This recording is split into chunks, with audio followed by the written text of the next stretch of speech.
When I was growing up, I had the opportunity to visit the state parks, since my uncle was superintendent of parks. My cousin and I would go to Chickasaw. People want to know, what do kids do that live on state parks? We built birdhouses. We put them all over the park. That was one of our projects we did. We were junior rangers. This was the 50s, 1950s, so space was a big, important thing. We ordered a little engine, and we built some spaceships. We put about a half a gallon of gas in it.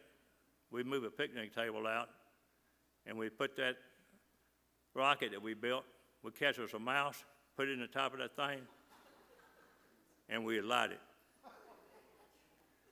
Go up about 300 feet, think about, we forgot that there was a back blast, and it burned a hole in the picnic table. The mouse survived.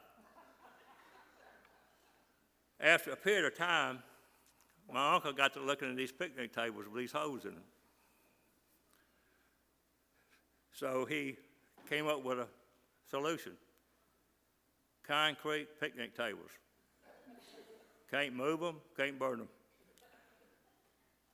If I had time, I'd tell you about the 30-gallon water heater that we put 30 gallons of gas in it and shot it across the lake, but I ain't got time to tell you about that story. That was a disaster, too. The water heater's still in the lake, and the bush hogs burned up.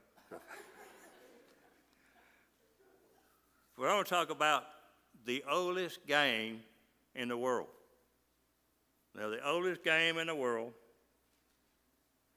you can play that at 10 or you can play it at 50. The oldest game is hide and go seek. I think all of us who has probably played that, at least my age, you go out in the woods and hide behind a tree and say, 1, 2, 3, here I come. Well, in Genesis chapter 3, verses 8 and 9, and they heard the voice of the Lord God walking in the garden in the cool of the day, and Adam and his wife had hidden themselves in the presence of the Lord God among the trees of the garden. And the Lord God called unto Adam and said unto him, Where art thou? Let me praise that. Adam, 1, 2, 3, here I come. Now, God knew where Adam was, but they were hiding in the trees. Now, I love trees, and I know all of us have got trees. I've got a favorite tree down on the farm that my dad carved his name, his initials in there, and the date that he did that. 12/25/1978. And he died the next year. And that's my favorite tree. Now, I got bees, and I meet my cousin over at Jack's on Friday morning at 5:30, and Barrett would say, well, why don't you go out to my hideout at Hornsby? I've got some sorrowwood trees out there and put some bees out there. So I got the combination to his lock and everything, so I got there, go out there and put those bees out there. Next time I saw him, he said, how did you know what a sorrowwood tree looked like? I said, well, I've got a book, and it tells me pictures of the bark and everything about a tree. And so he said, you put those bees right under that tree, right where I wanted them. Now, what kind of tree do you think Adam and Eve were hiding behind? Now, it might have been a tree of sin. The first time a commandment was broken by their Creator. Maybe it was a tree of separation. Before there was sin, the first family ran to God. After sin, they ran away from God.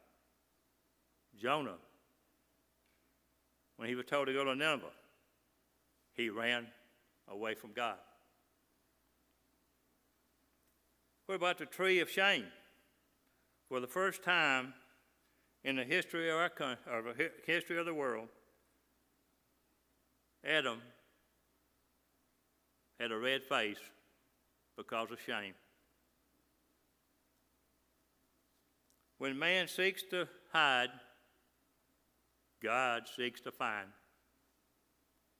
He sought Adam with a question. He sought Jonah with the wind. He sought David with a prophet. And he sought you and me with his son. So the question tonight is, what kind of tree are you hiding behind? If you haven't made the decision to be a part of the family, or if you need the prayers of a church, praise you. You come as we stand and sing.